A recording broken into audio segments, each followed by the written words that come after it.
Hey guys, we're doing a Moto Academy ride day, first ever Moto Academy ride day, Tomahawk MX in West Virginia, October 29th, Sunday, October 29th.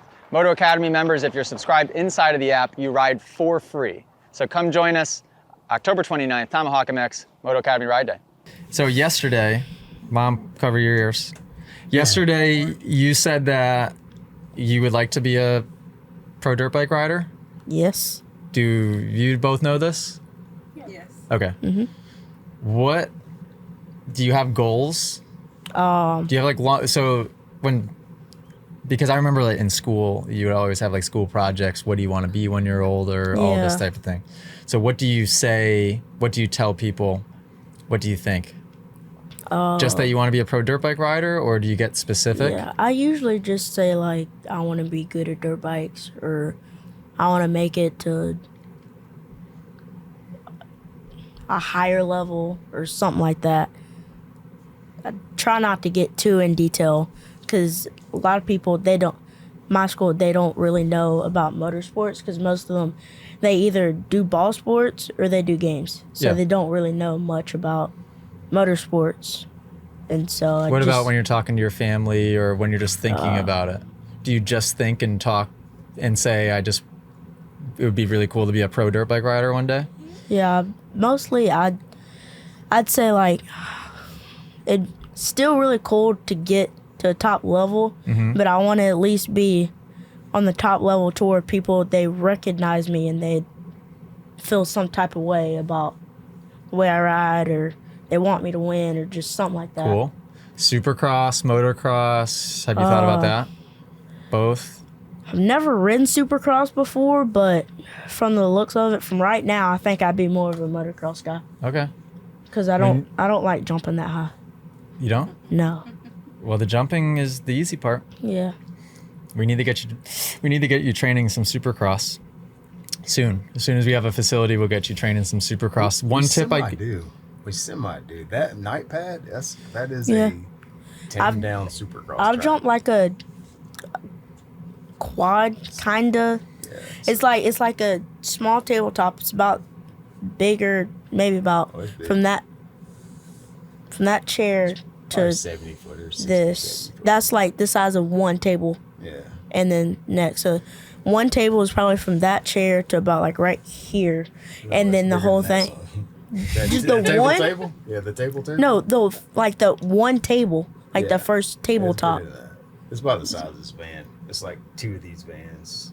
It's two And you tables. jump them both in one jump? Yeah. It's a wide open fourth on the 65. So there used to be a track in New Hampshire, not that far from here, that had a Supercross style track that we would race at night under the lights. And the feature on that track was the table to table. Yeah. It was like you were cool if you were able to hit that thing. And on the 85 or on a Super Mini, there was only like 2 or 3 people to ever do it on the Super Mini. It was mostly like the pro and the A guys would do it, a couple of B class riders, and then I was doing it on a Super Mini. Yeah. But that's good skill to develop There's because Supercross that's where the team rides are. That's kind of where the money in the sport is. You definitely, money is. yeah. It's not as fast. yeah. I think it's more safe. I really do think it's more I safe. can see that. I just watching motocross, it seems like they are going so freaking fast. And it's way more unpredictable looking. Yeah, obviously I've never raced. And they I do mean- it for 30 minutes. Yeah, It's had we 90 had gone degrees. had we gone to the track that we were going to go to today, and you just watch me ride that track on a 450, you're going 70 miles an hour the whole time, which on a dirt bike track feels like you're going 200. Yeah, you're out of control. And it just, if a chain were to break or something were to happen, on a Supercross track, still not great scenario, but at least you're going a little bit slower. That's what I always say. And I know it's like, there's different ways to crash, there's different ways to impact the ground, but I always think Supercross is a little more safe. So I want to give you one piece of advice because my family, I took motocross serious from the time I was really, really young, like 5 years old, 4 years old young. And so the school projects, the conversations with the parents, the conversations with the family at like Christmas parties and stuff like that. It was only always, I want to be a pro dirt bike rider. And I think that was a bad goal. Yeah. It was too low of a goal. Because and the problem was also we never adjusted it. So it was like I kind of had this whole trajectory to turn pro, and then I turned pro, and it was like, what now? My dad stepped away because it was basically like, you know, you made it. You did it. Yeah. Yeah. And I was left with zero guidance and zero idea of how to think and to move forward beyond that. And I honestly was never really able to raise my bar much higher than that so far the entire rest of my career. Now I know. Yeah. But man, I was at such a deficit because of that. Because think about who are your favorite riders you were naming today? Deegan, great example. Do you think that they were having conversations of like, man, I wish I could be pro one day? No, it was, I'm gonna win a championship. I'm gonna be the best ever. I'm gonna make that goal very, very high. It was all mindset. Very high. So conversations. one of my best friends, he's 50 or 51. He's 6'7". His nephew is Donovan Klingen, who is a sophomore now at UConn. And I think at the end of this year, he's on track to be drafted like top 3 pick in NBA. Right. And I've asked those questions to him. What are their goals? Right. Like, is the goal to be pro? No, it's to win championships. Yeah. Oh, good. Okay, good. Yeah. Because it's not even being unrealistic. It's just making the ceiling Very a little specific. bit higher. Because when you reach, for me, when I had that goal and then I reached it, I didn't know what to do. I didn't even know how to adjust it beyond that. And then I ended up wasting 10 years of a pro career after that, kind of fumbling around and having good results sometimes, but I found myself just constantly making excuses. Yeah. Like, not outwardly, but inwardly making excuses to like shortcut this, not finish this moto, do this, do that. And now I understand, like, oh man, if only Tomac, Lawrence's, any of them, their conversations were not, I wanted to go pro. Right. Right. It was, I want to be the best. I want to win a championship. Gives you a lot more room to work with. So start thinking about those goals. Because if you, and I was telling driver Jamie and everybody in the car this morning, the way you do that is, the book I'm reading right now talks about gradualness and using gradualness to shift. Yeah, a lot of people use gradualness and like their automatic thinking in a negative way, right? So you have a school test and in your head you kind of play out the scenario of, I'm gonna fail. oh boy, I haven't studied enough. Like, I'm gonna probably not do too well on this test. Yeah, I very well could not do that well on this test. So it starts as like a, it could be. Yeah. And then all of a sudden you start attaching that could be scenario to like the mental imagery of that could be. You can see yourself getting that paper back and having a D or an F on it. You can see yourself sweating it out as you're sitting there trying to figure out the answer to a question you're not prepared for. And then you start to believe. So it's like you have that gradual thinking to pull you into the negative, and then all of a sudden it's happening. Yeah. I've been intentionally doing that with positive things. Right. So the newest experiment is I decided that I'm going to make a 5-year run at a Supercross championship, and I want to win a Supercross championship by 2028. Right. By the time I'm 35. And when I first said that out loud, I knew enough, and it was intentional enough to where I believed that it was a possibility. I was like, that could happen. But that was it. It started as just that. If I tried to picture it in my head, I couldn't picture it. Like, have you ever tried to visualize a race or something like in the future, and maybe that visualization goes wrong, or you fall, or like you can't see yourself winning? That's how it is at the beginning. That's very normal. When you start practicing repeating it and practicing that visualization more and more, you can start to see it, and it becomes more clear, and you start to believe. And I said today on the drive, I'm like, you know what's cool is I can see it now. I can see myself holding the #1 plate. I could see myself winning a championship. I never in my life was able to see that as even an like a possibility. Yeah. It is definitely something that you, we talked a little bit about this at some point this weekend, but the whole meditation and visualization thing is way underappreciated. And if you can get it at his age, you're gonna have an animal. I'm like you. I didn't really understand that. Everyone is doing meditation and visualization already, but they don't know it. But like when you become aware of what your thoughts are, when you become aware of intentionally thinking about the things you want, I've even seen it in my own career, where you start to literally take out time of your day to sit there and think about what you want to happen, how you're going to make it happen, and it happening. It's actually fun.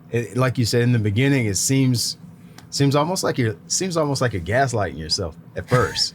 It's like, because you are. That's the whole idea. Yeah. And then the more you get into it, it's like, no, like you said, you start to come around that corner where you can see it.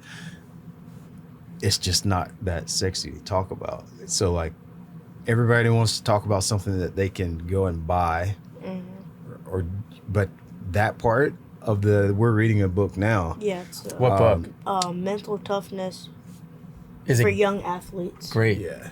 Yeah. What age range is that maybe Probably made for? like 9 and 13, probably somewhere in there. It doesn't say, but I'm guessing. I read it and I want to start It's pretty- finding good options because I don't want to be reading Millie like psycho-cybernetics, Yeah. and it's just this.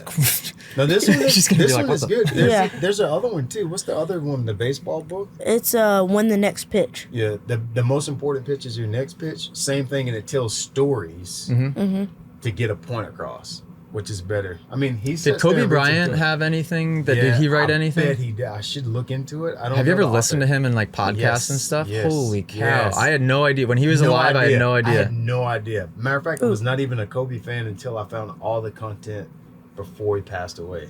He was a genius. Way Like no ahead of wonder his time. why he was Yes, such a yes, high level athlete. yes, Yeah, yeah. I listened to the podcast, a few that he did. Where I think one of them maybe was with Jay Shetty, Yeah, Jay Shetty. What's the and other I was guy? just like, holy cow! Yeah. Any kid that wants to go anywhere with anything in life should study Kobe Bryant. You should study. You should go to YouTube right now. Not to talk people out of the best podcast in motocross, but you should 100% find Kobe Bryant content and study it. It is by far. He talks about the process. He talks about how to practice. And it's all the same. He's talking about basketball, but imagine like Kobe talks about how he would go out after practice and shoot hundreds of free throws. Like kids that ride motocross, you should be going out and doing corners for hours, the same corner over and over and over, literally until you're sick of it. So, And a good example of that in moto are the Lawrence brothers. When I've lived and trained with them all last year, so I was able to see it. It was nothing special. fundamentals. It was nothing special. Yeah. In fact, it was the opposite. It was like the most basic thing I've ever seen pros do. And it was so simplified, and it was just that's why I've been so hardcore on kind of like sticking to my guns when it comes to my philosophy on the sport. Because you see, like, this is reachable. And then I saw them, Yeah. and I'm like, thank God I was right the whole time. Yeah, I've seen that in my own sport. I've been fortunate to be around some of the best fishermen like ever, and you kind of look around in their boats, you look at what they do, and you just listen to their conversations about how they practice and what they're doing, and it's always basic. It's never complicated. It's never a higher level of mechanics. It is a higher level of thinking, almost always, but it's never anything fancy. And it or stinks because you outside. can't recognize it unless you get kind of closer Gotta to get that. close. Yeah. Because I used to always listen to interviews of like Ryan Dungey talk, and it would put you to sleep. Yeah. But then you listen to it back now, and you're like, oh, that guy was so he was intentional in with it. everything that, Yeah. But it is intentional. Success is very intentional, and it's very reachable. Yeah, and when I was your age too, that was the thing. I used to always think that people were successful because they got lucky or... Yeah. We're taught that they have talent. We're taught that. and that's wrong Natural. too. Yeah, that's very Natural wrong. talent. Very taboo subject. I talk about that a lot of time in my content, and people get really upset about when I say there was really no such thing as talent. That really upsets people. But I've never met anybody that's actually doing something that believes that. It's always someone that's not doing anything. that says, oh yeah, well, you can't tell me that Tomac's not talented. You can't tell me that. Well, it's, it's just used so much, and it's because I finally, that was reading the book Mindset by Carol Dweck is the book that I read that explained the difference between fixed mindset and growth mindset, and that was what clicked with me. I figured out what my issue was the whole time is that I was told from the very beginning that I was extremely talented. Yeah. The whole time. Gifted, like it just fell out of the sky. You have so much talent. You're the most talented. And it was also, when it came to education, it was, you're so smart. You're the smartest kid. That's not good things to tell a kid. No. Because it puts you into the fixed mindset category, because then you're left just trying to defend your talent. Yeah. And so therefore you're just kind of like a nervous wreck the whole time. You're tight. You're not riding fluid or doing whatever you're doing fluid. That's a huge thing. Brevin, I will say you have a huge, ginormous head start just having a dad that knows some of that stuff. That's cool. Yeah, that is really cool. It's a big part of anything. I don't care what you do. It could be business. Do you like reading, or do you get sick of it? Are you good at, like, when you read, do you get really bored, or are you able to like picture it in your head what you're reading? I can usually picture it in my head. If they show a picture, I'm usually way off from what the characters actually look like. But that's fine. That's your imagination. That's good. I would just stay in the habit of doing that. And you don't have to do it much. I read every night and every morning. And I do it for 5 minutes to 15 minutes. Sometimes I read for a long time. But at the very least, I pick up the book and just read like the front and back of a page. Sometimes that's all it takes for me. And then I'll just fall asleep. Usually if I read I might not want to read, and then I get like 2 to 3 pages in, and my mind is just, I start getting tired, and then, but it's like my mind goes into the book, and I just see everything. Yeah, great. I think I found that reading is kind of like working out. Yep. You don't want to do it, and then you start to do it, and then you want to do it more. You don't want to stop. Yeah. I find, because sometimes I don't want to read. I'm not consistent with my reading. I'll read for a span, 2 or 3 weeks, a month, all into it, and then I might not read for a month, 2 weeks, 6 weeks. But when I get into something and then I start seeing things, it makes me want to read more. It definitely makes you want to. All the secrets are in a book. I think it's the ultimate creativity. Like, it's the ultimate way to build creativity in my mind. No matter what you're reading. If you can be creative in anything, I think that's the key. If you guys enjoyed this podcast clip and you want to listen to full episodes, go download them. Spotify, Apple Podcasts, and I think that's it. Go download them there, give them a listen. If you want to watch full episodes, which I tell you what, it's even better to do that, go to club.themotoacademy.com, because Moto Academy subscribers inside of the app have exclusive access to watch the entire episodes. And not only that, the subscribers actually can send in their questions to be answered on the podcast as well. Club.themotoacademy.com. Go subscribe.